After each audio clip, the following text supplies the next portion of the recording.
दोस्तों, बहुत बहुत स्वागत है आप सभी लोगों का राजर्षि क्लासेस पर। मैं प्रिया आज आपके साथ डिस्कस करने वाली हूँ टीचिंग ऑफ इंग्लिश। आज तक के पेपर में जितने भी आपके शॉर्ट क्वेश्चन आए हुए हैं उन सब की ये हमारी कंप्लीट सीरीज़ रहने वाली है। तो इससे पहले हमने इस सीरीज़ के 3 पार्ट्स ऑलरेडी करा दिए हैं, तो आपका ये रहने वाला है 4th पार्ट। और इसमें मैं कोशिश करूँगी कि जितने भी आपके क्वेश्चंस थे जो रिमेनिंग बचे हुए हैं वो सारे के सारे कंप्लीट करा दूं। तो हो सकता है इसमें 5 की जगह 6, 7, 8 क्वेश्चंस भी हो जाए। तो ये आपकी पूरी लास्ट जो है आपका जो शॉर्ट आंसर टाइप क्वेश्चन है उसका ये रहने वाला है। ठीक, इसके साथ ही अगर आप पहली बार हमारे चैनल पर विजिट कर रहे हैं तो चैनल को जल्दी से सब्सक्राइब कर लें। बगल में बेल आइकन होगा उसको प्रेस कर दें और वहाँ पे ऑल नोटिफिकेशन के ऊपर जो है क्लिक कर दें। अगर आप सीटेट, यूपीटेट या साइकोलॉजी या फिर जैसे आप बीएड कर रहे हैं तो बीएड से रिलेटेड भी जो इंग्लिश टीचिंग है, ज्योग्राफी टीचिंग है और भी हिंदी टीचिंग है, इसके साथ ही फर्स्ट सेमेस्टर, सेकेंड और थर्ड, फोर्थ सेमेस्टर में अगर आप हैं तो भी आपके लिए यहाँ पे यूज़फुल वीडियोस अवेलेबल हैं बिल्कुल फ्री में। तो इसके साथ ही चलिए अब हम स्टार्ट करते हैं अपनी शॉर्ट आंसर टाइप क्वेश्चन को। तो पार्ट 3 तो आपने ऑलरेडी देख लिया है, तो ये आपका रहने वाला है पार्ट 4 और ये लास्ट पार्ट आपका रहने वाला है शॉर्ट आंसर टाइप क्वेश्चन का। इसके बाद एक दिन हम लोग जो है देखेंगे तो सारे के सारे जो आपका 1, 2, 3, 4 सारा पार्ट है उसको एक दिन जो है पूरा की पूरा हम लोग रिवाइज़ करेंगे, ठीक है। ताकि पहले आप इसको अच्छे से पढ़ लीजिए, याद कर लीजिए, उसके बाद हम लोग उसको रिवीजन सेशन में रखेंगे। तो देखिए आज हम जिन जिन क्वेश्चन के ऊपर डिस्कस करेंगे वो क्वेश्चन हमारे कौन कौन से हैं। तो सबसे पहला है CCE इन इंग्लिश लैंग्वेज। आपने CCE का नाम ज़रूर सुना होगा, कॉन्टिन्यूअस एंड कॉम्प्रिहेंसिव इवेल्युएशन। तो इंग्लिश लैंग्वेज में इसका क्या रोल है ये सारी चीज़ों को समझेंगे। General AIIMS of teaching poetry, कि whenever you are going to taught poetry, what are the general aims? आपको पता होना चाहिए कि there are 2 types of aim, one is general, one is specific। तो यहाँ general aim की बात की जा रही है। Difference between loud and silent reading, ठीक, तेज पढ़ना और एक होता है कि मन में पढ़ना, जो मौन स्वसर होता है, दोनों के बीच में क्या बेसिक डिफरेंस होता है। Next is your black board as the most useful teaching aid. आपको पता है कि इसका नाम ब्लैक बोर्ड है बट इसने कईयों के जो है जीवन को क्या किया है, वाइट किया है। तो ब्लैक बोर्ड कैसे एक सबसे अच्छा आपका टीचिंग एड माना जाता है, ये क्वेश्चन।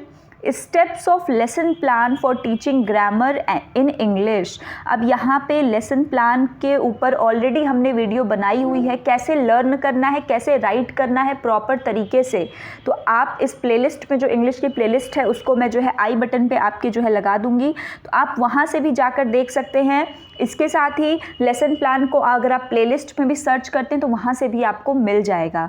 अगर आपको ऐसा लगता है कि कोई भी टॉपिक आप पढ़ रहे हैं उसको आपको सर्च करने में दिक्कत आती है तो उसके लिए आप सिंपल से जो भी आपका टॉपिक, जैसे आपको लेसन प्लान को ही सर्च करना है ना, तो आप लेसन प्लान बाय राजर्षि क्लासेस के नाम से सर्च कर सकते हैं या फिर लेसन प्लान बाय प्रिया सिंह राजर्षि क्लासेस। तो इसके नाम से भी आपका कोई भी टॉपिक है, जैसे आपको अगर डिफरेंस है साइलेंट और लाउड रीडिंग में ब्लैक बोर्ड के लिए, तो आप बस टॉपिक का अपने नाम लिखिए, उसके आगे चैनल का नाम या तो फिर मेरा नाम आप लिख देंगे तो वो आपको आ जाएगा। क्लियर। इसके साथ ही देखिए हम कुछ और, जैसा कि मैंने आपको कहा कि हम कुछ और एक्स्ट्रा में क्वेश्चंस को आज करने वाले हैं। What is pattern practice in teaching of English. तो पैटर्न प्रैक्टिस क्या है इंग्लिश टीचिंग में, टीचिंग मेथड्स क्या है कंपोजिशन के। इसके साथ ही आपका नेक्स्ट है objective of English teaching eight junior level. तो ये क्वेश्चन मैंने लॉन्ग में आपको कराया हुआ है, बहुत ही अच्छे से कराया हुआ है पूरा एक एक चीज़, कि जूनियर लेवल पे आपका लैंग्वेज डेवलपमेंट उसका मेन ऑब्जेक्टिव होता है। तो आप वहाँ से भी ले सकते हैं, नहीं तो सेम वही चीज़ यहाँ पर भी आपको मिलने वाली है। क्लियर। तो चलिए अब बिना देर किए जो है हम यहाँ पे स्टार्ट करते हैं। चलिए, तो here is our first question, that is short note on CCE in English language classroom. ठीक, इंग्लिश लैंग्वेज क्लासरूम में आपको CCE के ऊपर एक शॉर्ट नोट लिखना है। तो सबसे पहली चीज़ आपको पता होना चाहिए CCE क्यों लाया गया था, इसका मतलब क्या होता है। तो मैंने एक आपको आगे जो है आंसर में एक आपको चार्ट भी दिखाऊंगी जिसमें CCE का आपको मैं बिल्कुल एक तरीके से डिज़ाइन, एक मैप की तरह कि वो CCE कैसे वर्क करता है, CCE क्या होता है, जिसकी मदद से आप बहुत ही आसानी से समझ सकते हैं। तो आइए पहले उसको ही हम समझ लेते हैं ताकि आपको ये तब चीज़ें समझने में आसानी होगी। ये जो चार्ट है ये आपके लिए बहुत ही यूज़फुल रहने वाला है, तो पहले हम इसको समझ लेते हैं। तो देखिए यहाँ पे ये आपका है CCE, जो कि एक आपका C क्या है कॉन्टिन्यूअस, एक है कॉम्प्रिहेंसिव। फर्स्ट C क्या है कॉन्टिन्यूअस, दूसरा क्या है कॉम्प्रिहेंसिव, और E स्टैंड फॉर इवेल्युएशन। तो कॉन्टिन्यूअस का मतलब होता है सतत, जो एक नियमित प्रक्रिया के अनुसार चल रहा है। तो कॉन्टिन्यूअस के अंदर हम फर्दर जो है इसके 3 पार्ट को देखते हैं। पहला है हमारा लर्निंग, क्लियर, पहला क्या है हमारा लर्निंग, दूसरा क्या है हमारा फॉर्मेटिव, और तीसरा क्या है हमारा सम्मेटिव। ठीक है, ये 3 आपके जो है यहाँ से हो जाएंगे। इसके साथ ही जब हम कॉम्प्रिहेंसिव में आएंगे तो हमारा पहला हो जाता है स्कॉलिस्टिक और दूसरा क्या हो जाता है को स्कॉलिस्टिक। ठीक, तो इसका मतलब क्या होता है, जब आप कॉन्टिन्यूअस में जाते हैं तो लर्निंग मतलब बच्चा क्या कर रहा है, सीख रहा है, और वो लर्निंग हमेशा होने वाली प्रक्रिया के रूप में इसमें दिखाया जाता है। Next is your formative. आपने सुना होगा फॉर्मेटिव टेस्ट, जिसको हम FA कहते हैं, जो कि ड्यूरिंग मिड आपके होता है, मतलब जब आपका सेशन चल रहा होता है, अगर 6 महीने का आपका एक टर्म है तो उस 6 महीने के बीच में आपके जो है कुछ फॉर्मेटिव टेस्ट होते हैं, 20 मार्क्स के एग्जाम में होते हैं। तो वो फॉर्मेटिव होते हैं जो बच्चे के बीच बीच के प्रिपरेशन को क्या करते हैं, चेक करते हैं। और नेक्स्ट आपका है सम्मेटिव। सम्मेटिव कब होता है, at the end of the syllabus, lesson के नहीं बल्कि सिलेबस के ख़त्म होने के एंड पर जो आपका एग्जाम होता है ना एक बार, वो आपका होता है, जो कि 60 नंबर का आपका एक बार में होता है। ठीक, तो 60 ही आपका दोनों, जैसे कि अगर आप स्कूल में बच्चों के देखेंगे तो आपके 2 जो है हाफ ईयरली एग्ज़ाम होता है और एक एनुअल होता है। तो अब उसके मार्क्स को ये लोग जो है क्रॉस करके कितने में कर देते हैं, 30। तो जब आप इसको देखेंगे ना तो ये आपके 20 एक साल एक हाफ ईयरली का, 20 एनुअल का, और सबमिटिव में भी ऐसे ही 30 हाफ ईयरली का और 30 एनुअल का, ये जो मेन एग्ज़ाम है। और पूरा फिर इसको ये लोग 50 में मार्जिनलाइज करते हैं, फिर 100 के अकॉर्डिंग इसको जो है बांटते हैं। तो मिला जुला के बात ये है कि फॉर्मेटिव में असेसमेंट फॉर लर्निंग होता है, जो कि बच्चे की बार बार होने वाली डेवलपमेंट, जो उसकी लर्निंग आउटकम है उसको चेकआउट करता है। सबमिटिव जो एक बार में करता है, परंतु ये प्रक्रिया सतत चल रही है। और जब हम कॉम्प्रिहेंसिव की बात करते हैं तो कॉम्प्रिहेंसिव मतलब वो कितने एरियाज़ को उसने कवर किया है। तो स्कॉलिस्टिक का मतलब कि जितने आप सब्जेक्ट पढ़ रहे हैं उन सभी को इंक्लूड करता है।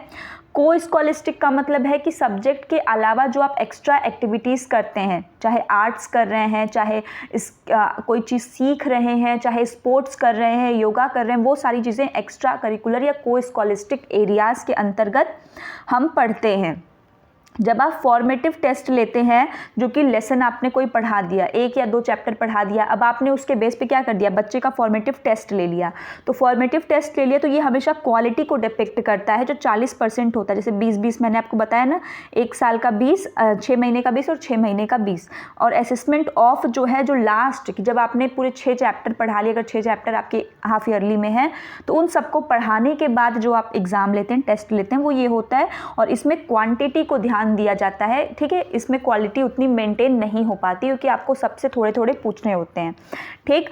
और यहाँ पे FA और SA दोनों होता है। जो आपने जितने आपने सब्जेक्ट्स पढ़े हैं वो सारे के सारे सब्जेक्ट्स, और बाहरी जो एक्टिविटीज़ होंगी वो को स्कॉलिस्टिक एरियाज़ में आती हैं। तो मुझे उम्मीद है कि CCE का एक जो है फ्रेम आपके माइंड में हो गया होगा कि CCE क्या चीज़ होती है, अगर आपको पहले से नहीं पता। तो चलिए अब हम अपने क्वेश्चन पे आते हैं। तो CCE अब आपको समझ में आ गया क्या है। अब उन्होंने ये पूछा है कि जो CCE है उसका इंग्लिश लैंग्वेज में क्या रोल है, क्लियर। तो देखिए, आपको अभी पता लगा कि CCE कॉन्टिन्यूअस भी कर रहा है, कॉम्प्रिहेंसिव, बच्चे के किसी भी एक्सपेक्ट को वो छोड़ नहीं रहा है, बच्चे का होलिस्टिक डेवलपमेंट करने के लिए। अगर ये बच्चा है, इसका चारों तरफ से ये क्या करने की कोशिश कर रहे हैं, डेवलपमेंट करने की कोशिश कर रहे हैं, कहीं से भी बच्चे के कोई एरिया जो है गैपिंग न हो। तो ये एक ऐसा इवेल्युएशन सिस्टम है, ठीक, which cover all expects of activity, जो कि हर एक एक्सपेक्ट ऑफ एक्टिविटी को कवर कर रहा है रिलेटेड टू स्टूडेंट डेवलपमेंट, जो कि बच्चे के डेवलपमेंट से, बच्चे के विकास से संबंधित है। अब यहाँ पे फिर से आप जो है अपना यूज़ करेंगे, क्या यूज़ करेंगे, जो आपके स्किल्स हैं, जो आप मैक्सिमम क्वेश्चन में यूज़ करते हैं, कुछ जो मैं कहती हूँ बेसिक, अगर आपको आंसर एग्ज़ाम में भूल भी गया तो कुछ चीज़ आप अपने से ऐड कर सकते हैं। जैसे कि ये चीज़ है, ये आपके जो है क्या है, डोमेन्स हैं, 3 मेजर डोमेन जो BS ब्लूम द्वारा दिया गया था। वो क्या क्या है, CAP से, जिसको हमने याद किया है, कैप ये लगाने वाली टोपी नहीं है, ये कॉग्निटिव एक्सपेक्ट, अफेक्टिव एक्सपेक्ट और साइकोमोटर एक्सपेक्ट को दिखाता है या डोमेन को दिखाता है। ये बच्चे के जो CAP एक्सपेक्ट है, ये बच्चे के ओवरऑल डेवलपमेंट को बताता है 360 डिग्री, पूरे के पूरे 360 डिग्री को पूरे ये क्या करेगा, कवर करने की बात करता है। कौन? CCE। क्लियर? तो देखिए जो कॉन्टिन्यूअस है ये साइक्लिक बेसिस पे होगा, रेगुलरिटी होगी, और कॉम्प्रिहेंसिव में स्कॉलिस्टिक और को स्कॉलिस्टिक जो मैंने आपको पहले बता दिया है। इसके साथ ही CCE जो है वो encourage and motivate student to be positive in their attitude.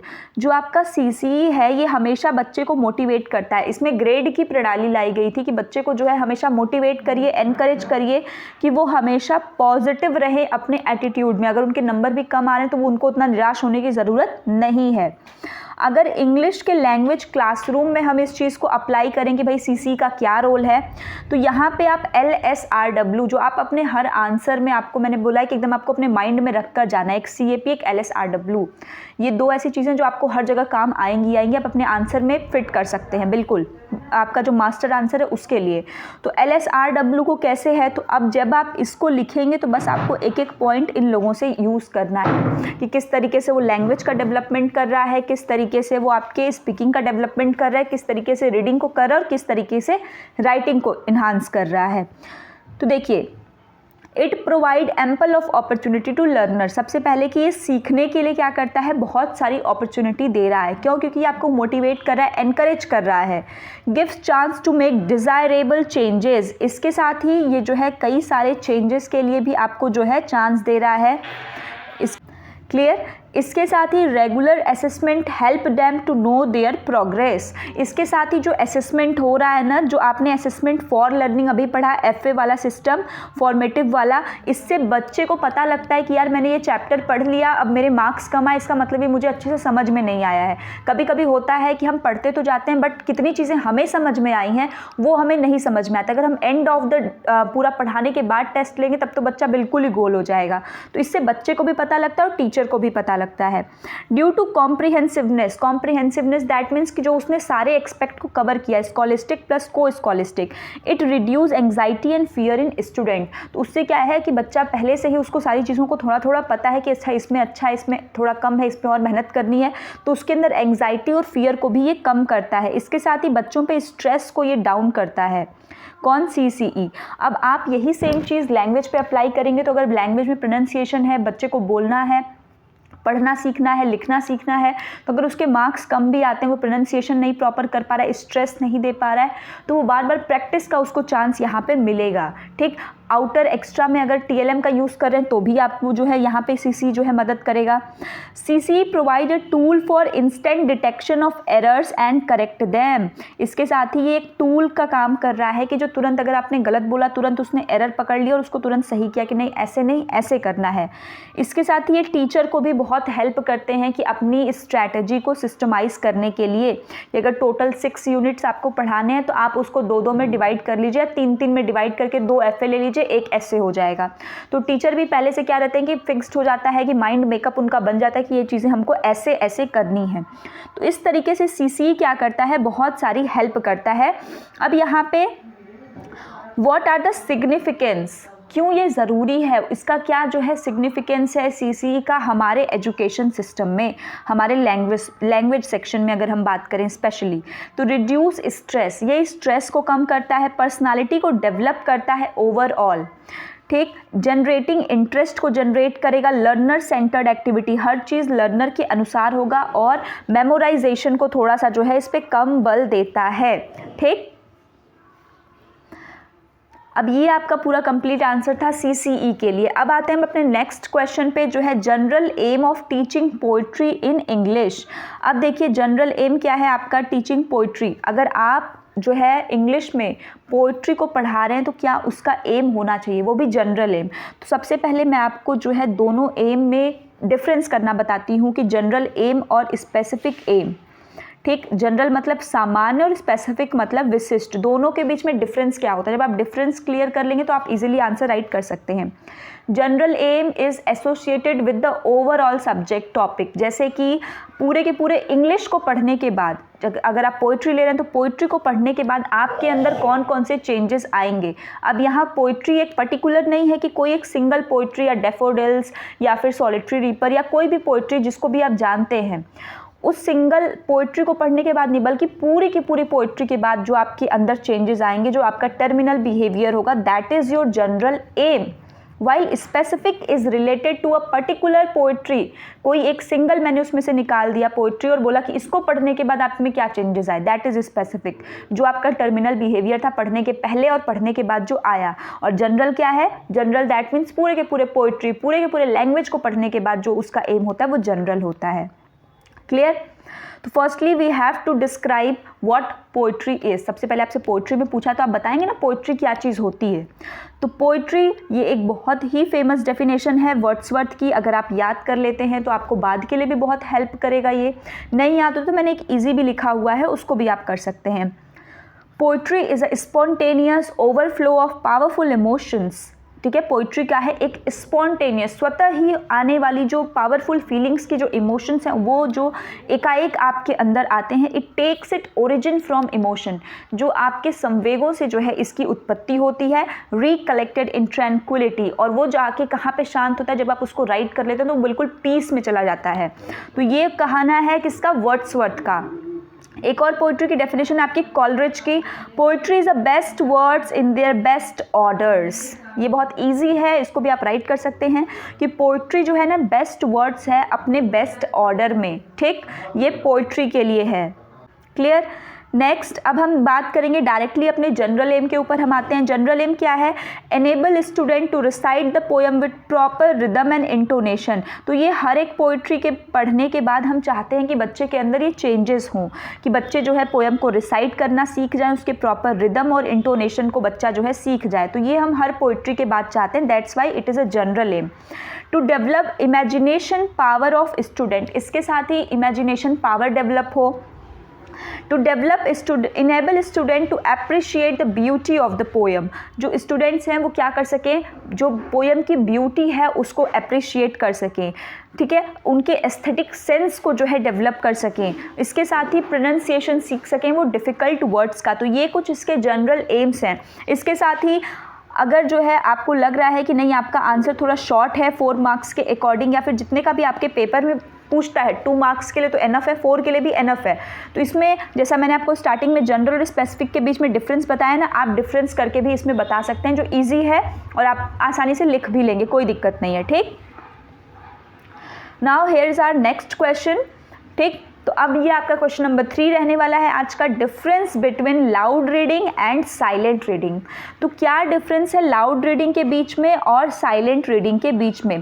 तो रीडिंग के ऊपर ऑलरेडी आई थिंक मैंने पार्ट 3 में आपको बताया हुआ है, वहाँ भी एक शॉर्ट क्वेश्चन पूछा था रीडिंग से रिलेटेड कि क्या रीडिंग के स्ट्रैटेजीज और मेथड्स होते हैं। मैंने वहाँ भी आपको सब स्किल्स ऑफ द रीडिंग या फिर टाइप्स ऑफ रीडिंग बताया था। तो वहाँ भी मैंने आपको कई सारे बताए थे, अगर आपको रिकॉल हो रहा है तो वेल एंड गुड, अदरवाइज मैं एक बार और आपको बता देती हूँ क्या क्या है। बट उसके पहले आपको यहाँ पे रीडिंग को जो है डिफाइन करना है। जैसे पोइट्री पूछा तो पोइट्री को हमने डिफाइन किया, दिस इज़ अ मेथड। ये एक तरीका होता है कि आपको कैसे किसी आंसर की फ्रेमिंग करनी है, शॉर्ट हो या लॉन्ग हो। ठीक, तो एएस वेस्ट के अकॉर्डिंग मैंने यहाँ पे लिखा है, reading is a process of site second sense. Reading क्या है, एक ऐसा प्रोसेस है साइट सेकेंड सेंस, जिसको कि हम देखते हैं, सबसे पहले तो देख रहे हैं, उसके बाद तुरंत हम जो है समझ में हम पढ़ लेते हैं, अगर हमको वो लैंग्वेज पढ़ने आती है तो। ठीक, तो ये आपका रीडिंग का है। मैंने इसीलिए इजी डेफिनेशन जो है यहाँ से सर्च आउट की है कि ताकि आपको भी लर्न करने में आसानी रहे।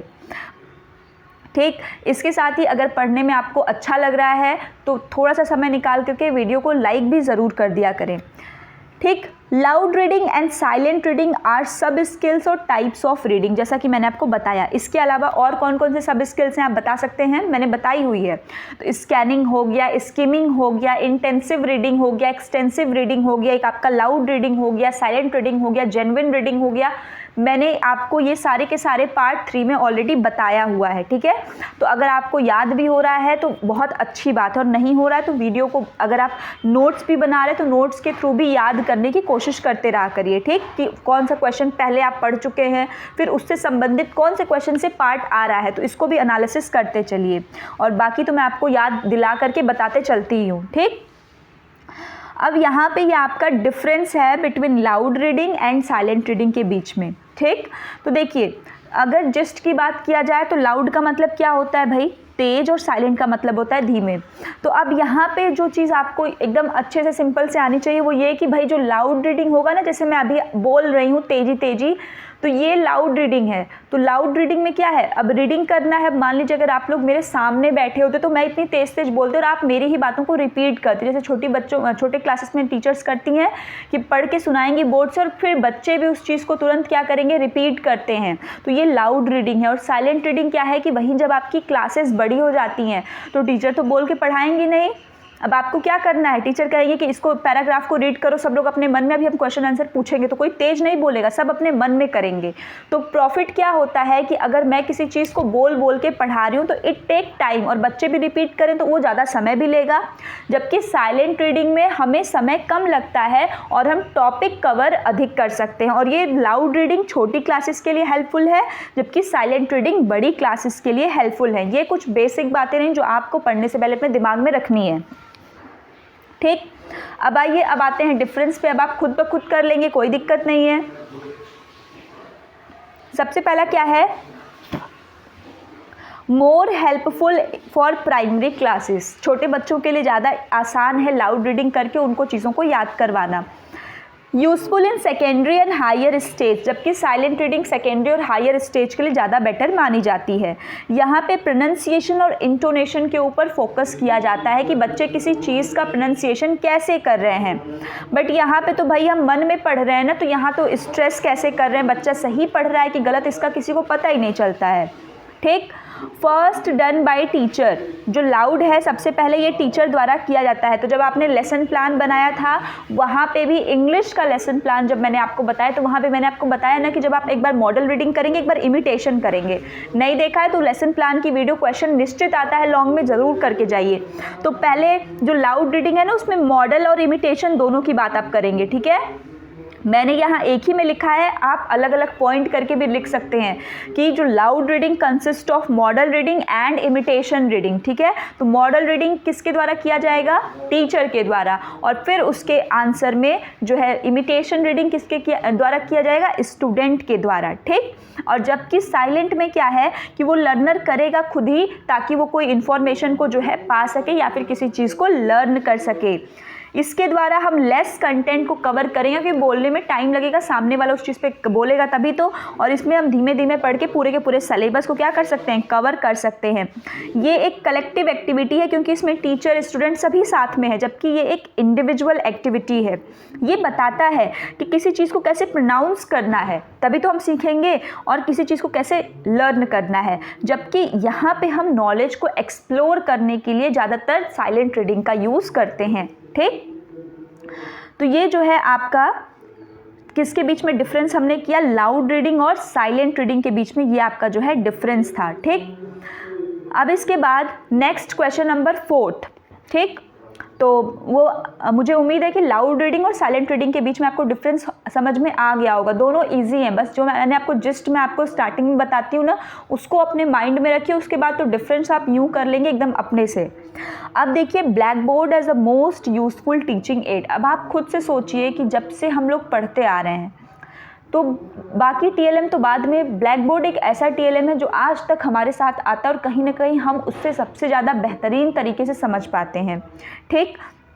तो सबसे पहले ब्लैक बोर्ड है क्या, अब आपको क्वेश्चन को समझना ज़रूरी है। पहले ब्लैक बोर्ड पूछा है most useful teaching add, that means question आपसे भले ब्लैक बोर्ड को उसमें सामने कर दिया है, बट इसमें क्वेश्चन पूछा किससे है, ऑडियो विजुअल एड्स से, और उस ऑडियो विजुअल एड के अंदर इन्होंने ब्लैक बोर्ड उठाया है। तो आपको तो क्वेश्चन पता है, तो सबसे पहले आप ऑडियो विजुअल एड्स के बारे में बताएंगे। तो कार्टर वी गुड की यहाँ पे एक डेफिनेशन है, audio visual aids are those aids which help in completing the triangular process of learning. तो ऑडियो विजुअल एड्स क्या होते हैं? तो ऑडियो विजुअल एड्स उन एड्स को कहते हैं जो कि हमारी मदद करते हैं टीचिंग के ट्रायंगुलर प्रोसेस को कंप्लीट करने में। तो अब यहाँ बात आती है कि ये ट्रायंगुलर प्रोसेस क्या होता है, राइट? तो देखिए, ट्रायंगुलर प्रोसेस का सिंपल सा मतलब होता है, ट्रायंगुलर प्रोसेस इसमें जो है जो 3 माना गया है वो क्या माना गया है? एक तो मोटिवेशन, जिसको हम क्या कहते हैं? अभिप्रेरणा।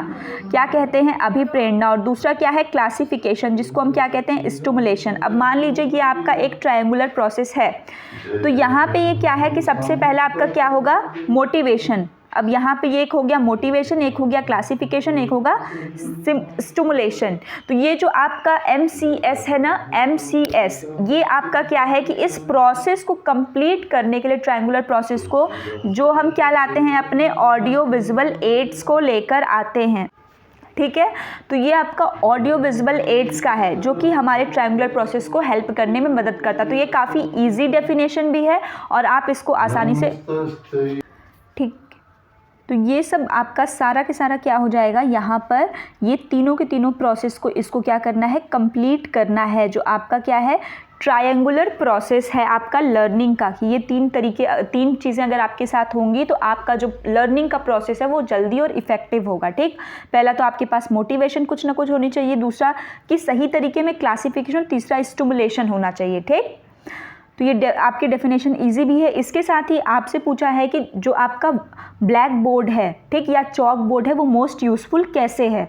तो अब इसके लिए जो हम करेंगे वो लिखेंगे, there are various teaching aids but blackboard या chalkboard is considered as most useful teaching aids because of the following reasons. तो इसके पीछे क्या क्या कारण है अब हम उसको जानेंगे। तो यहाँ पे हम कुछ जो है पॉइंट्स को रखेंगे, 4 से 5 पॉइंट्स को, कि जो ये बताएगा कि ब्लैक बोर्ड क्यों सबसे ज़्यादा यूज़फुल टीचिंग एड्स है हमारे लिए। तो इसमें सबसे पहला आपका क्या है? Help in illustration of main points of lesson. कि जो आप कभी भी कोई लेसन पढ़ाते हैं उसके मेन पॉइंट्स को समझाने में, इलिस्ट्रेट करने में ये क्या करता है? मदद करता है। नेक्स्ट क्या है? Pupils interaction in class work can be stimulated. इसके साथ ही प्यूपिल इंटरेक्शन मतलब जो बच्चे हैं उनके साथ आप क्लास के टाइम में अगर आप कोई क्लास वर्क दे रहे हैं तब भी आप इंटरेक्ट करने के लिए ब्लैक बोर्ड एक बहुत ही अच्छा मीडियम हो सकता है। जैसे आपने कोई चीज़ पूछा, कोई स्पेलिंग पूछा, आके बच्चे को उस पर राइट करवा रहे हैं कि हाँ बोर्ड पे इसको लिख कर दिखाओ। Teacher can use board for graph, sketches, statistics. Teacher भी इसका यूज़ कर सकते हैं, कोई उनको ग्राफ बनाना है, स्टैटिस्टिक्स करनी है या स्केच के लिए। क्वेश्चन और उसके प्रॉब्लम्स को भी हम ब्लैक बोर्ड पे लिस्ट आउट कर सकते हैं कि कोई डिस्कशन कर रहे हैं तो ये उसके पॉइंट्स हैं, या इस प्रकार से भी हम उसको कर सकते हैं।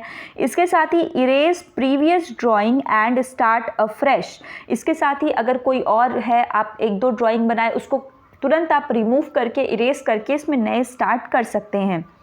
Help teacher to point out important dates and figure. अगर आप हिस्ट्री या ऐसे कोई सब्जेक्ट्स पढ़ें जिसमें फैक्चुअल फिगर्स ज़्यादा हैं तो आप उनमें से जो इम्पॉर्टेंट फिगर्स हैं उनको आप ड्रॉ करके बोर्ड पे राइट कर सकते हैं, इसमें भी आपकी हेल्प होगी। ठीक, तो ये क्या थे? ये कुछ ऐसी चीज़ें थी जो ब्लैक बोर्ड को बाकी अदर ऑडियो लिंगुअल एड से कहीं ना कहीं बेटर बनाते हैं।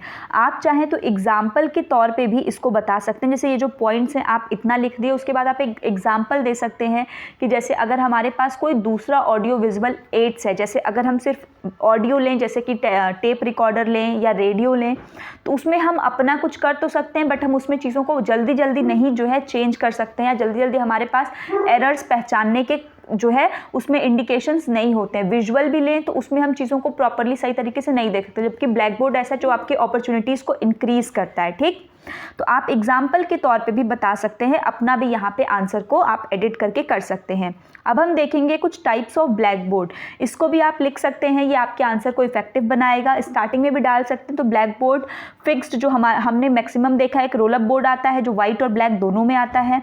Graphic, magna and black board on ease, जो आप एक जगह से दूसरी जगह तक आप आसानी से लेकर आ जा सकते हैं। अब इसके बाद मैंने यहाँ पे कुछ ऑडियो विजुअल एड्स दिए हैं। दिस ऑडियो विजुअल एड्स सिर्फ यहाँ पर ही नहीं बल्कि आपसे लॉन्ग क्वेश्चन में भी एक क्वेश्चन ऑडियो विजुअल एड्स, या ना तय है, निश्चित है। उसका लॉन्ग क्वेश्चन मैंने कराया हुआ है ऑलरेडी, प्लेलिस्ट से जाकर आप वीडियो को देख सकते हैं, अदर मैं डिस्क्रिप्शन में भी लिंक दे दूंगी प्लेलिस्ट की। तो ये जो ऑडियो विजुअल एड्स है ना, इनका ये जो क्लासिफिकेशन है वहाँ पे भी मैंने बताया है और यहाँ भी, दोनों अलग अलग हैं। तो आपको जो बेटर लगे, हर एक आंसर से कुछ ना कुछ आपको नई चीज़ें जानने को मिलेंगी, तो इनको भी आप अपने लॉन्ग में भी यूज़ कर सकते हैं और शॉर्ट में भी यूज़ कर सकते हैं। जैसे बोर्ड में देखिए हमारे पास कितने तरीके के बोर्ड हैं, white board, chalk board, smart board, flannel board and roll up board, इतने सारे तरीके के बोर्ड्स हैं, ये भी आपके ऑडियो विजुअल एड्स में आते हैं। ठीक, फिर है ऑडियो एड्स में क्या है, tape recorder, linguaphone, radio, radio disc player. Visual में chart, map, flash card, OHP। OHP क्या है, ओवरहेड प्रोजेक्टर बोलते हैं इसको। ठीक, इसके साथ जिसमें आप सुन भी सकते हैं और देख भी सकते हैं, फिल्म हो गया, कंप्यूटर हो गया, language laboratory and TV. Other related material जो आपके लिए काम करती हैं एज अ ऑडियो विजुअल, वो क्या है, मैगजीन्स। ठीक है, जो आती हैं, रीलिया, किसी चीज़ का रियल आप ऑब्जेक्ट ला करके बच्चे को सेम टू सेम दिखा रहे हैं, सॉन्ग्स, एनेक्डोट्स, ये भी आपके लिए जो है किस रूप में काम करती हैं, ऑडियो विजुअल के रूप में ये आपके लिए काम करती हैं। क्लियर, तो ये भी आपके लिए उतना ही काम करते हैं। तो ये आपका ब्लैक बोर्ड की इंपॉर्टेंस को बताता है, सिग्निफिकेंस को। ये सारी चीज़ों के बाद भी अगर आप अपने से भी कुछ ऐड करना चाहते हैं तो उसको भी आप ज़रूर ऐड करिए। हर आंसर में अपनी कहीं ना कहीं थोड़ा बहुत आंसर राइटिंग में अपना भी लिखा करिए। ठीक, नाउ अब यहाँ पे हम क्वेश्चन नंबर 5 देखते हैं, steps of lesson plan for teaching grammar in English. Grammar पढ़ाने के लिए इंग्लिश में आपके लेसन प्लान के क्या क्या स्टेप्स हैं। तो ये जो स्टेप्स हैं, ये वही स्टेप्स हैं जो आपको लेसन प्लान में बताए गए हैं। लेसन प्लान का वीडियो बहुत इंपॉर्टेंट है, मैं फिर से कह रही हूँ, कुछ इंपॉर्टेंट क्वेश्चन हैं जो आपको ज़रूर से ज़रूर करना है और पढ़ना है। ठीक, तो सिलेबस डिस्कशन में भी मैंने आपको बताया है कि आप, और जो मैंने प्रीवियस ईयर पेपर डिस्कशन किया है उसको भी मैं आपको दे दूंगी। जो प्रीवियस ईयर क्वेश्चन मैंने डिस्कस किया है ना इंग्लिश के, उसको ज़रूर जाके देखिए। स्ट्रैटेजी बताइए मैंने कैसे आप 90+ ला सकते हैं। जी हाँ, किस स्ट्रैटेजी से आप कम पढ़ के ज़्यादा नंबर ला सकते हैं, मैंने उसमें बताया है कि क्या कम से कम चीज़ें आप पढ़ेंगे और अच्छे से अच्छे नंबर आपके आएंगे। ठीक, कौन कौन से क्वेश्चन को पढ़ के जाना है, ये सारी चीज़ें। तो स्टेप ऑफ लेसन प्लान में वही है कि सबसे पहले आप लेसन प्लान को यहाँ पर डिफ़ाइन करेंगे। लेसन प्लान को डिफ़ाइन करने के बाद उसके स्टेप्स को आप बताएंगे। तो चलिए, तो लेसन प्लान क्या है, sequential organisation of teaching events. Lesson plan क्या है, एक सिक्वेंशियल ऑर्गेनाइजेशन है टीचिंग इवेंट्स का, और एक्ट्स दैट आर प्लान, क्योंकि ये पहले से प्लान होता है। टीचिंग को हम 3 फेजेस में क्या करते हैं, आपके ऑर्गेनाइज करते हैं, pre active, interactive and post active phase. तो ये 3 फेजेस हैं आपके टीचिंग के जिसमें हम करते हैं। ठीक है, इसके बाद मैंने एक ग्रामर की भी डेफिनेशन लिखी है। ग्रामर की क्यों, क्योंकि उसमें ग्रामर के लिए ही पूछा है। तो grammar is not a code of rules according to doctor Sweet. तो ईजी सी डेफिनेशन है। ठीक है, आप इसको भी दे सकते हैं कि grammar is not a code of rule. Now अब हमारे क्वेश्चन का मेन पार्ट जो हमसे पूछा है, स्टेप्स। तो स्टेप्स को मैंने याद भी करवाया है, यहाँ भी बिल्कुल वैसे ही आप याद करिए। सबसे पहले तो आप चाहें तो जो मैंने 4 इधर 3 इधर लिखा है, इन सबको आप एक लाइन में सातों को ऐसे भी लिख सकते हो, जैसे ये आप मैंने 3 और 4 ऐसे से किया, ऐसे भी कर सकते हैं। दोनों मेथड आपका करेक्ट है। ठीक, तो सबसे पहले क्या आ गया, नेम ऑफ स्कूल। भाई जिस विद्यालय में जाना है पढ़ाने, आप लोग ऑलरेडी अगर आप इंग्लिश टीचिंग कर रहे हैं तो ऑलरेडी आप लोग स्कूल में गए होंगे पढ़ाने, देखे होंगे, वहाँ पे लेसन प्लान बनाया होगा। नहीं भी बनाया है तो यहाँ से आप याद कर लीजिए, ईजी है बहुत। देखिए, सबसे पहले तो स्कूल आएगा, फिर उसके बाद DCS और डीप, जैसे इसको तो मैंने उस ऑर्डर में नहीं लिखा है, ऑर्डर का कोई उतना होता नहीं है, बट फिर भी अगर आप ऑर्डर में लिखेंगे तो आपका एक ही ऑर्डर हर जगह जाएगा। जैसे पहले हमने स्कूल लिख दिया ना, फिर DCP और DST हमने इसी से याद किया हुआ है, DST इसी से हमने याद किया जो हमारा साथ है, और एक आगे स्कूल लग जाएगा, स्कूल DCP DST। क्या है ये, S जो है आपका स्कूल है, D जो है डेट है, क्लास है, ठीक, P आपका जो है कौन सा पीरियड है, ठीक है, डेट, क्लास, पीरियड, उसके बाद ड्यूरेशन, सब्जेक्ट और topic. Date, class, period, duration, subject, topic. Clear, तो हमने इसी तरह से याद किया है S DCP DST। आप भी अगर ऐसे ही याद करेंगे तो आपको लॉन्ग टाइम तक याद भी रहेगा और आप इजीली राइट भी कर लेंगे। अब इसके बाद जो स्टेप आपका आता है वो आता है जनरल ऑब्जेक्टिव, सामान्य उद्देश्य, फिर विशिष्ट उद्देश्य, फिर टीचिंग एड्स, प्रीवियस नॉलेज। ठीक, 2 से 3 बार आप इसको बोलेंगे, याद करेंगे। मैंने ऑलरेडी याद भी कराया है आपको एक वीडियो में बहुत ही अच्छे से, उसको भी देख सकते हैं आप।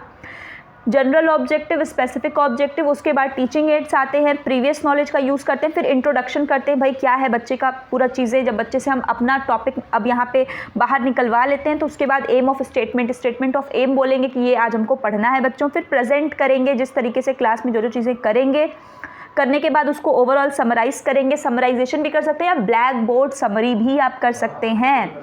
रिकैपिटुलेशन, उसको जो है पूछे हम, ऐसा इवैल्यूएशन किए उसका, ठीक, कि अच्छा बताओ इतनी चीज़ें पढ़ लिए कि what is the name of this that, जो भी आपसे रिलेटेड है। फिर लास्ट में उसको असाइनमेंट देंगे। असाइनमेंट में हमेशा क्रिएटिविटी को आपको निकालना है बच्चे से कि ऐसी चीज़ जिसको वो दिमाग लगा करके यूज़ करे, ठीक, क्लियर। तो अब यहाँ पे जो है हमारा नेक्स्ट क्वेश्चन है, नेक्स्ट आपका जो है what is pattern practice in teaching of English. तो अब देखिए यहाँ पे इससे पहले मैंने आपको कराया हुआ है एक और क्वेश्चन जिसमें पूछा गया था, ड्रिल की इंपॉर्टेंस पूछी गई थी, ठीक है। एक और क्वेश्चन मैंने आपको पहले कराया है जिसमें आपसे ड्रिल की इंपॉर्टेंस पूछी गई थी इंग्लिश लैंग्वेज में, तो वो क्वेश्चन भी मैंने कराया हुआ है। ये क्वेश्चन और जो वो वाला है दोनों आपस में रिलेटेड हैं। अभी मैं बताती हूँ दोनों में थोड़ा सा डिफरेंस है। डिफरेंस क्या है कि जो पैटर्न प्रैक्टिस होती है ना, जब हम प्रैक्टिस की बात करें तो आप उसी चीज़ को बार बार कर रहे हो। ड्रिलिंग क्या है, वो मेथड के थ्रू करते हैं, ठीक है। तो ड्रिलिंग क्या होता है, ड्रिल एक प्रकार से आप क्या कह सकते हैं कि एक टेक्निक है, ठीक। जब हमने उसमें ड्रिल को याद किया तो ड्रिल क्या था, drill is a classroom technique to aid memorization, जो मेमोराइजेशन को हेल्प कर रही थी, जिससे हम रिपीट कर करके चीज़ों को क्या कर रहे थे, सीख रहे थे। तो वो आपकी ड्रिलिंग क्या थी, ड्रिल आपकी एक प्रकार से एक टेक्निक थी जो कि क्लासरूम में यूज़ करते हैं।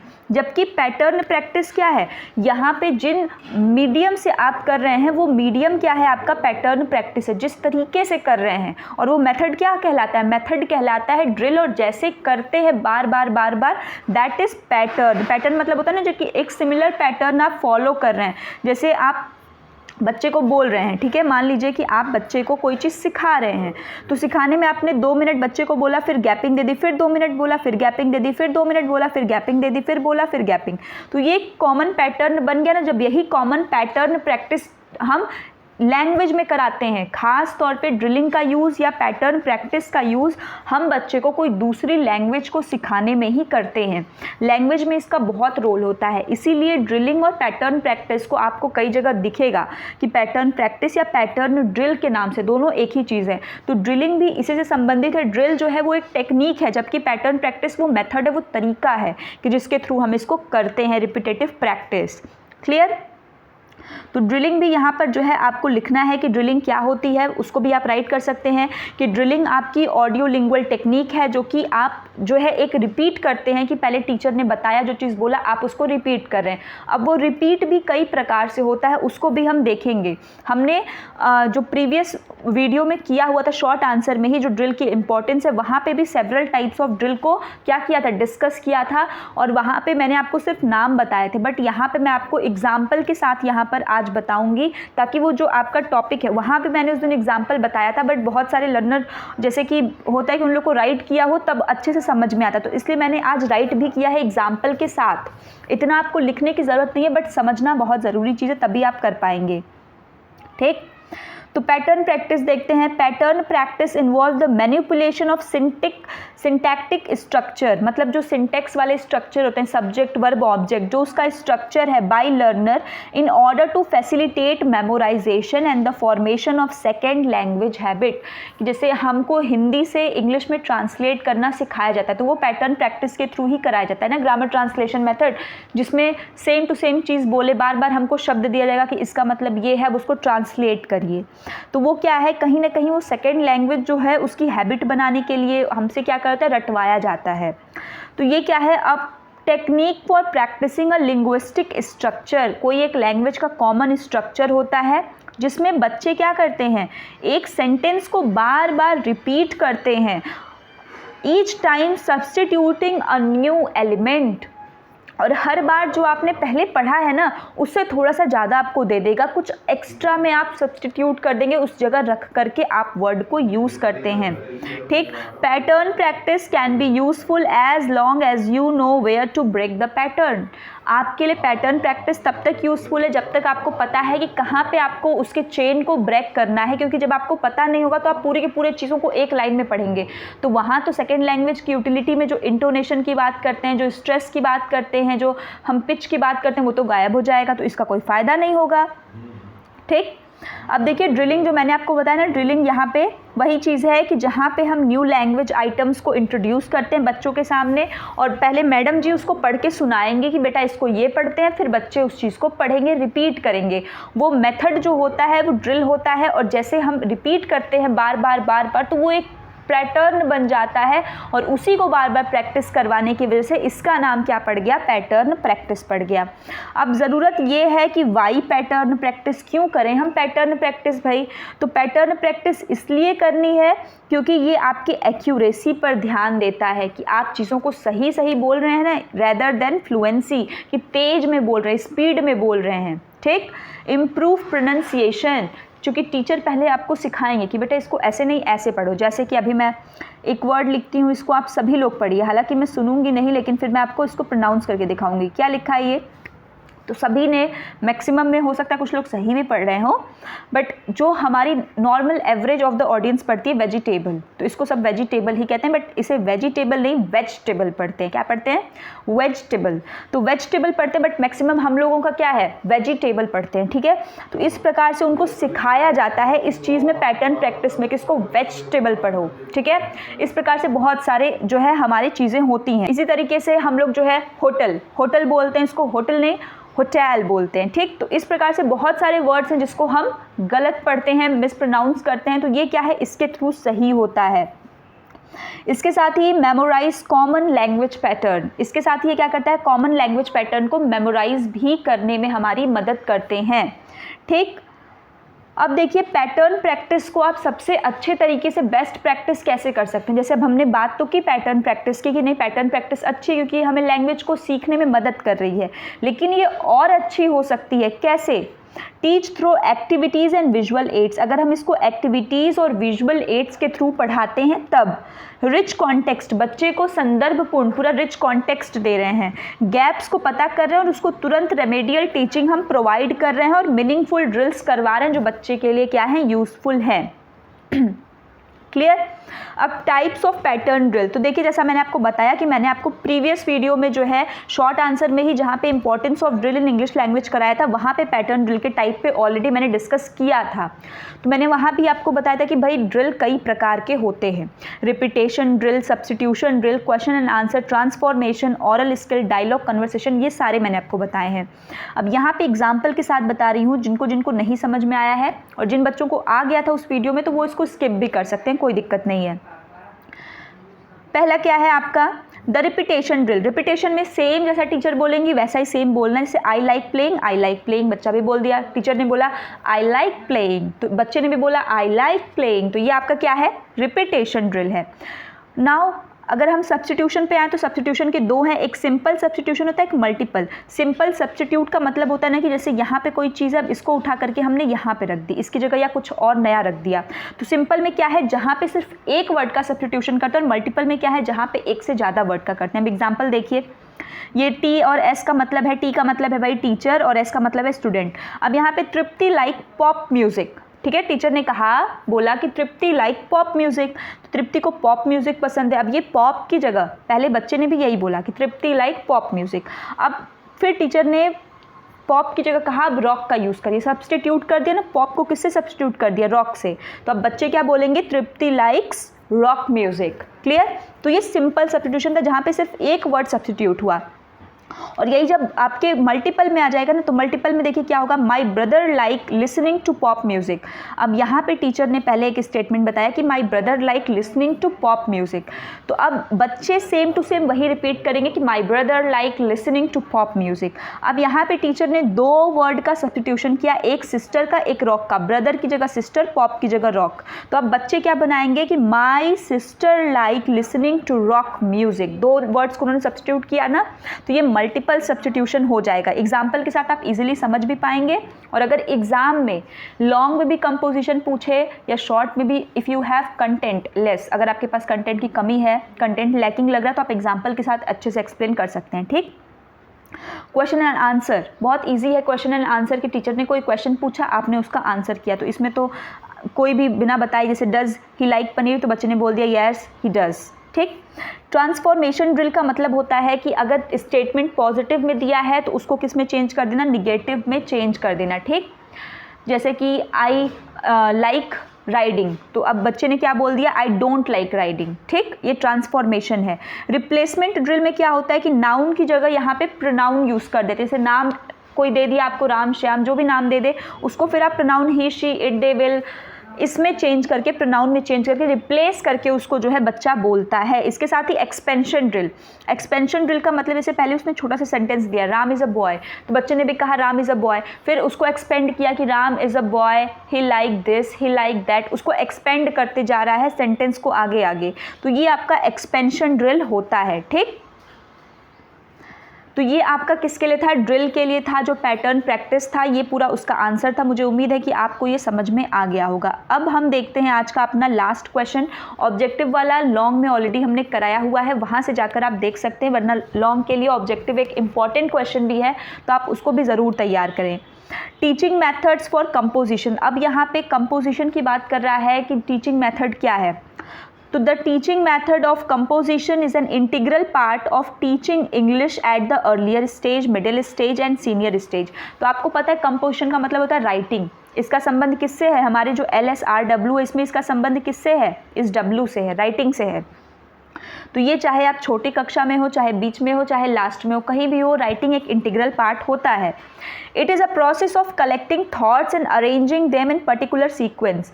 आपके जो कई सारे थॉट्स आपके दिमाग में चल रहे हैं, आपको अगर आंसर राइटिंग दे दिया जाए तो कई सारे थॉट्स को आप अरेंज करते हैं एक सिस्टमेटिक तरीके में और उसके बाद उसको राइट करते हैं। तो जब कंपोजिशन की बात आती है तो यहाँ पर it needs a careful and systematic practice in speaking, writing and reading.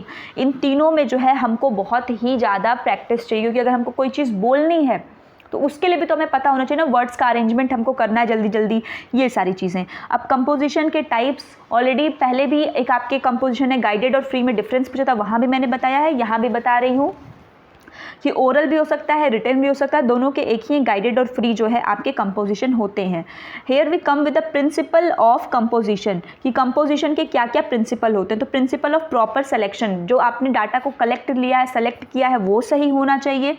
Proper gradations के होने चाहिए, इन्वॉल्वमेंट होना चाहिए उसमें लोगों का, यूटिलिटी उसकी उपयोगिता होनी चाहिए, ओरल प्रैक्टिस सही होना चाहिए, सीक्वेंस में होना चाहिए, टाइमली करेक्शन होना चाहिए, मतलब सही समय के अनुसार होना चाहिए कि कहाँ पे किस चीज़ की टाइमिंग आ रही है वो पता होना चाहिए, सही होना चाहिए, ग्रामर का सब कुछ सही होना चाहिए। अब है मेथड्स ऑफ टीचिंग कंपोजिशन। अब आते हैं मेन कि कौन कौन से मेथड्स हैं जिनके द्वारा हम कंपोजिशन को टीच कर सकते हैं, पढ़ा सकते हैं, बच्चे को सिखा सकते हैं। सबसे पहला है क्वेश्चन आंसर। ये बहुत ही कॉमन है, जो बचपन से हमारे साथ होता है कि हमें क्या किया जाता है कि कंपोजिशन को टीच कराया जाता है, बताया जाता है कि अच्छा इसको ऐसे पढ़ो, इसको ऐसे, कि जैसे कि कोई टॉपिक टीचर ने पढ़ लिया, अब उसके आंसर को वो हमसे खड़े करके बोलेंगे कि स्पीक इन इंग्लिश। तो अब हमें क्या है कि पहले सोचना पड़ेगा कि क्या क्या बोले क्या नहीं। तो ये भी क्या है, कंपोजिशन का एक टाइप है। Next is your jumbled sentence. Jumbled sentence का मतलब क्या है कि सब आगे पीछे लिख के दे देगा, पहले राम फिर गोज फिर ऐसे से करके दे देगा। अब आपको उसको एक सीक्वेंस में बनाना है, ठीक, ये आपका जम्बल्ड होता है। Next is your using picture. Picture जैसे आपको दे दिया गया, किसी का भी पिक्चर आपको दे सकता है। आपको मान लीजिए एक हॉस्पिटल का पिक्चर दे दिया कि भाई ये देखो ये हॉस्पिटल है, अब इस हॉस्पिटल में कुछ पेशेंट्स जा रहे हैं, तो आप उसको बताइए क्या है। मंदिर का दे दिया तो अब उस मंदिर से रिलेटेड अपने कोई थॉट्स को आप लिखिए। इस प्रकार से कई सारे आपको पिक्चर या कोई सीनरी दिखा दी, इस प्रकार से आपको उसको पिक्चर को यूज़ करके बताना है। टीचर आपसे क्वेश्चन पूछेंगी, ठीक। Using comic strips. Comic strip का मतलब क्या होता है, देखिए कॉमिक स्ट्रिप का मतलब है जैसे आपने कोई स्टोरी को बनाया, ठीक है। स्टोरी का आपने अलग अलग, जैसे आप लोगों ने पढ़ा होगा बचपन में जो कौवे वाली कहानी, कि पहले कौवा जो है आता है, ठीक, ये कौवा है मान लीजिए, ये आया, फिर उसके बाद नेक्स्ट उसने मटका देखा, मटके में ऐसे ऐसे किया। तो वो कहानी लिखी नहीं होती है, वो सिर्फ पिक्चर के माध्यम से बताई जाती है और बच्चे उस कहानी को क्या करते हैं, पोर्ट्रे करते हैं, बताते हैं, लिखते हैं, राइट करते हैं। तो ये भी एक तरीका है, ठीक। Next is your report. Report क्या है कि जैसे कि एक प्रकार से ये फॉर्मल पीस ऑफ राइटिंग होती है। रिपोर्ट क्या है आपका? फॉर्मल पीस ऑफ राइटिंग है, जो कि बच्चे के जो है एक्यूरेसी पर ज़्यादा ध्यान देते हैं। ठीक, यहाँ पे आप बच्चे को कोई भी सोशल इंटरेस्ट का टॉपिक दे सकते हैं, पॉलिटिकल दे सकते हैं, जो कि वो लिखे उस चीज़ के बारे में, कि जैसे जो अभी करंट टॉपिक चल रहा है उसके बारे में एक रिपोर्ट लिख के दिखाओ कि कैसे जो है कौन कौन सी चीज़ें होती हैं। तो ये सारी चीज़ आप उसको दे सकते हैं रिपोर्ट राइटिंग में लिखने को, कि कोई बस एक्सीडेंट हो गया और उसको आपने हिंट्स के रूप में जो है प्रोवाइड कर दिया कि ये जो है आपका क्या है, दे दिया। अब उस हिंट्स के बेस पे वो रिपोर्ट को क्या करे, प्रिपेयर करे। वहीं मैसेज राइटिंग क्या है कि जैसे आजकल तो आप देखेंगे कि नॉर्मली व्हाट्सएप मैसेज कौन कौन से मैसेज आ चुके हैं। तो मैसेज में यही है कि अगर आपको अपने आपस में बातचीत करनी है तो आपको सेंटेंस का प्रॉपर अरेंजमेंट आना चाहिए कि आपको किस तरीके से बात कहनी है, ताकि सामने वाले तक वो बात एज इट इज़ जो आप कहना चाहते हैं वही जाए। तो मिला जुला के पूरी चीज़ टीचिंग कंपोजिशन में यही बच्चे को आपको पढ़ाना है कि वो कैसे सही तरीके से राइट कर सके, सही तरीके से अपने आप को एक्सप्रेस कर सके, सही तरीके से अपने थॉट्स को अरेंज कर सके। ठीक, तो ये आपका जो है पूरे के पूरे क्वेश्चंस थे। मुझे उम्मीद है कि आपको समझ में आया होगा। इसके साथ ही अगर आपको कोई डाउट रह गया हो तो आप उसको कमेंट सेक्शन में करके बता सकते हैं। वीडियो पसंद आई हो तो लाइक कर दें, चैनल पर पहली बार विजिट करें तो सब्सक्राइब कर दें। मिलते हैं नेक्स्ट वीडियो में। That's all, thank you.